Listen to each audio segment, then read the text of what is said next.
Part 1. They vanished by the sea. You ever been to the coast near Ballantrae? Not the postcard side. I mean the cliffs, where the sea crashes like it wants to drag the land under. There's a cave out there. Hard to find unless you know where to look. Locals call it the Devil's Mouth, but most won't say that name out loud after dark. I was born not far from it. My grandfather used to say, the wind there smells like old blood. Sweet, metallic, and wrong. When I was a boy, I asked him why no one fished near that part of the coast. He just said, too many didn't come back. It started with travelers. Horse carts overturned. No signs of struggle, just gone. Boots left in the mud. A child's doll lying in the grass. At first, folk thought it was bandits, but nothing was ever taken. Not the money, not the jewelry, only the people. Then the farmers vanished. A family of 6. Their dinner still warm on the table. Their livestock untouched. Gone in a night. And always, always near that cursed. People started whispering about the mouth, that something was living in the rock. Not ghosts, worse, men who'd gone bad. Men who had turned their backs on the world, and then on God. Creatures that no longer knew how to speak, only how to feed. My grandfather told me this with a straight face, a trembling voice. He said, "You think this is just a story? Go to the cave. Go inside. Smell what's still in the air. You'll learn what meat smells like when it doesn't come from an animal." No one ever found the travelers. Not their bodies, not their graves. Just bones, stripped clean, sometimes washed up on shore after the tide pulled out. They say it started with one man, a black-hearted drifter named Sawney Bean. But what he became was no man. And what he raised in that cave? That was a family, not born of God, but of hunger. Part 2. The family beneath the rock. They say Sawney Bean was a blacksmith's son. Born mean, got meaner with age. But there was something off in him. Not just anger, not just cruelty. He didn't want to take from people. He wanted to erase them. He found a woman just as twisted as he was. Some say she was a witch who'd been cast out. Others say she wasn't a woman at all, just something wearing a woman's skin. The two of them disappeared into the cliffs. Into that cave the tide swallowed twice a day. And they began a different kind of life. No crops, no trade, no neighbors. Just blood, bone, and silence. And in that silence, they bred. The first child came in the 2nd year, then another, and another. Each one paler than the last, eyes too wide for their heads. They grew up without sun, without language, without any knowledge of the world above. Then the children had children, brothers with sisters, fathers with daughters. It wasn't a family anymore. It was a species. They learned how to hunt. At night, they would leave the cave in 2s or 3s. Never many. Enough to drag down a traveler, a couple, a merchant's wagon. They didn't just kill. They didn't just eat. They stored the leftovers, salted the limbs, dried the skin, boiled bones for broth. Their cave became a butcher's temple. Hooks from the ceiling, piles of human teeth like river stones, rows of arms and legs like hanging game. And the children played with skulls like they were dolls. Villagers began to whisper again. But who would believe such tales? Cannibals in the cliffs? A family of monsters that hunted only when the moon was high? Even when bones washed ashore? Even when search parties vanished? The officials said, wild animals, nothing more. But wild animals don't leave rings on severed fingers.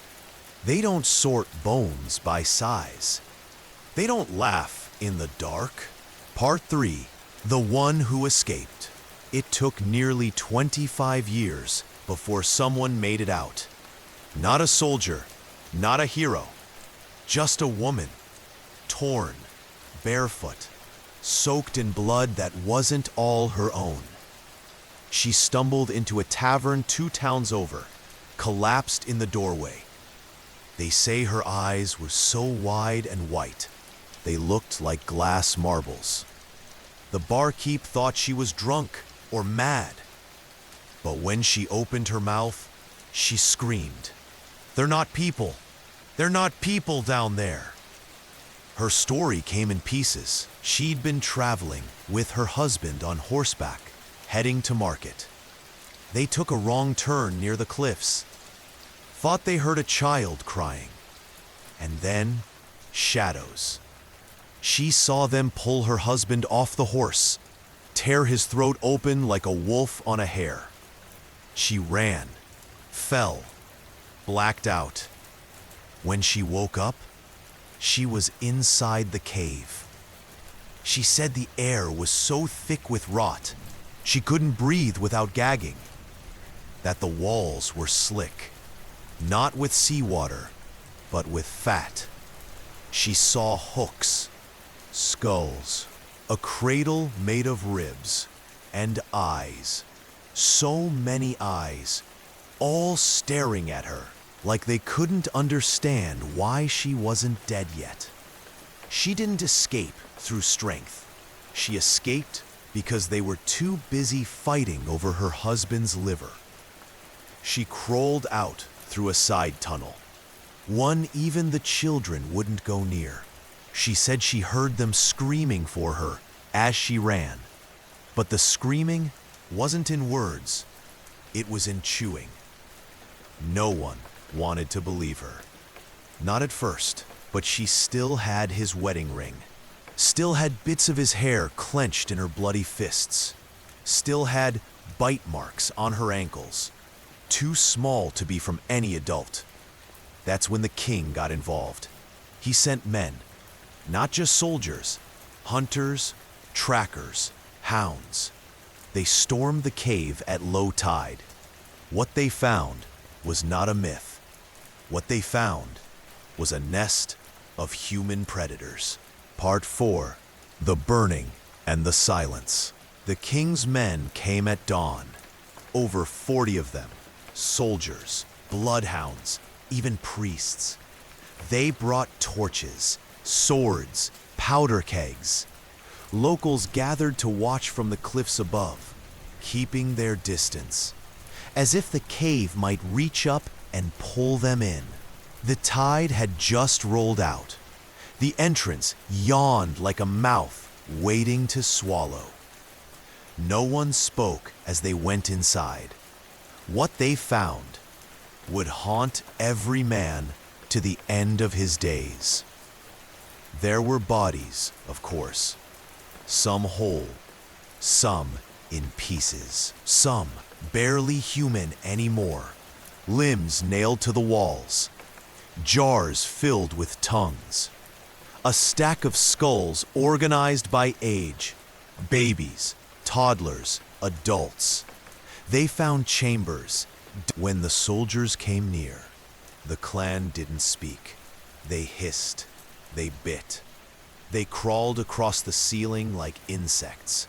Sawney Bean himself was found seated on a throne of femurs, his wife crouched beside him, gnawing something. A priest tried to speak to them, tried to offer mercy. Bean only smiled. "You eat the flesh of Christ every Sunday," he said. "Ours is just warmer." They were dragged out in chains. It took 10 horses to pull them up the cliff path. They fought like animals, snapped at the reins, bit through leather. One child chewed off his own tongue just to choke on it and die free. The king ordered no trial. There would be no mercy. They were burned alive in iron cages, screaming in a language no one had ever heard. And when it was over, when the last scream died and the ashes cooled, a silence fell over the land.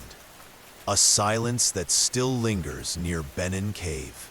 But some say one body was missing. A child, small, quiet, never seen again. Some say the bloodline survived, and that's why, even now, people still vanish near the cliffs. Part 5. Blood in the Bone. They say the ashes were scattered to the wind, that the blood was washed clean from the rocks, that the cave was sealed with stone, with prayer, with fire. But the earth remembers, and so do the bones. Years passed. People stopped talking about the beans. Tourists came to the coast. Children played on the cliffs again. But every so often, once in a long while, someone would go missing. A hiker, a fisherman, a curious soul chasing ghost stories. And always near the same stretch of sea. In 1963, 2 spelunkers opened a side tunnel of Bennane Cave. They found nothing at first, just salt, rock, the slow drip of time. But then, bones, human, arranged like rituals, newer than they should have been. And carved into the stone, a handprint, small, fresh, too deep for any child to make. They sealed it up again, quietly. No press, no police. Some doors are better left closed. But here's the thing, friend. Listen close now. If you ever find yourself near Ballantrae, near the coast where the wind cuts through your coat, if you hear something scratching at the rocks below your feet, if you see a light flicker in a cave that shouldn't be lit, don't look in, don't speak, and never answer if something calls your name. Because the beans are gone. But hunger like that, it doesn't die, it waits. Psst, thank you for staying till the end. If your heart's still beating, maybe it's time to like, share, and subscribe.